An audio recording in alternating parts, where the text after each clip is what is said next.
Baik, Assalamualaikum, salam sejahtera, salam GBN, salam Malaysia dan salam kuasa ketiga. Jadi hari ini saya buat satu live ringkas untuk bertanya satu soalan, iaitu adakah SPRM dan khususnya Azam Baki sedang melindungi Datuk Seri Anwar Ibrahim dan Rafizi Ramli daripada didakwa di mahkamah atas tuduhan jenayah yang agak berat. Okey, so itu tajuk live saya hari ini. Jadi jika audio jelas, anda boleh maklumkan kepada saya, ya. Baik, sebelum pilihan raya umum ke-15, ramai daripada pemimpin Pakatan Harapan terlibat dalam lebih kurang demonstrasi perhimpunan, iaitu tangkap Azam Baki.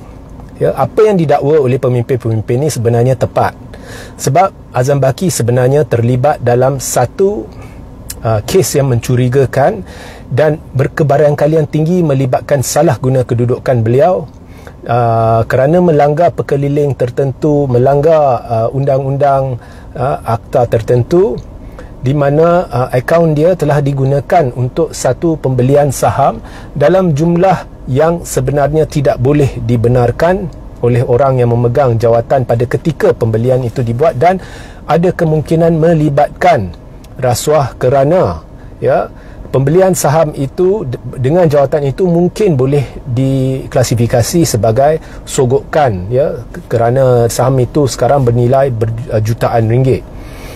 Jadi Azam Baki secara tidak langsung telah mengaku bahawa pembelian itu dibuat, tapi dia kata adik dia yang guna. Itu sebenarnya alasan yang tidak boleh diguna pakai, dan seharusnya Azam Baki direhatkan pada ketika itu supaya siasatan boleh digunakan, dimulakan oleh SPRM dan juga satu jawatan kuasa bebas. Tetapi ini semua tidak dilakukan, dan kini pada ketika itu PH berjuang bermati-matian hendak Azam Baki ditangkap kerana memang dakwa mereka dia memang lakukan kesalahan. Saya kata dia berkebarangkalian tinggi telah melakukan kesalahan, dan walau bagaimanapun perlu disiasat. Tapi kalau ikut pemimpin-pemimpin PH, tangkap Azam Baki, dia melakukan kesalahan. Baik, sebelum PRU15 memang sudah ada maklumat risikan bahawa PH tidak akan menang dan barisan tidak akan menang, malah akan kena teruk barisan. Jadi soalan pertama saya nak tanya, adakah Azam Baki maklum perkenaan perkara itu? Kerana secara peliknya pada ketika kempen, Azam Baki memilih masa itu untuk menyerbu office invoke yang berkait dengan Rafizi Ramli. Office invoke ni atau invoke ni telah mencatatkan kerugian yang besar, jutaan ringgit, Tetapi selepas PRU15, Rafizi dah ada jawatan, invoke pula ada banyak duit. Jadi ini pun satu benda yang mencurigakan lah.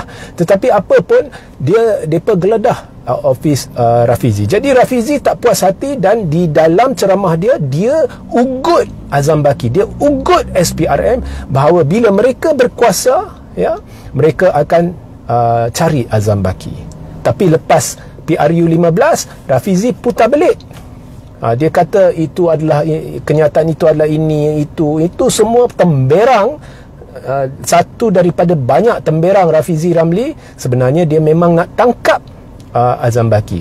So apa jadi selepas PRU15? Adakah Rafizi Anwar sudah masuk satu perjanjian dengan Azam Baki? Tiba-tiba nak tangkap Azam Baki itu, Azam Baki sekarang dilanjutkan pula jawatan dia.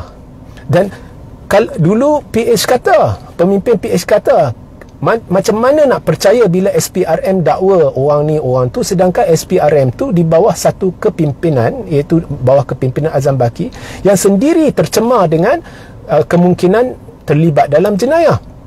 Jadi mereka kata kalau SPRM ni dia tangkap orang ni, dia dakwa orang ni, mencurigakan.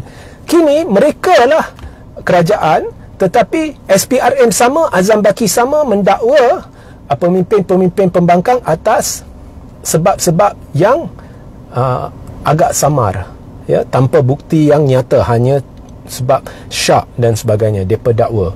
Tetapi bila dah ada hitam putih bahawa Zahid terlibat dalam perolehan LCS, tidak didakwa, tidak disiasat, malah dinaikkan jawatan. Jadi ada tak perjanjian antara Anwar Rafizi dengan Azam Baki supaya Azam Baki tidak dakwa Rafizi, ya, kerana mereka lakukan geladah pada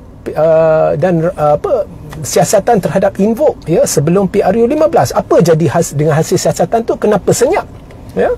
Dan baru-baru ni Anwar kata ada dokumen bukti, ya, mendakwa ada dana perjudian yang digunakan oleh Perikatan Nasional dalam pilihan raya.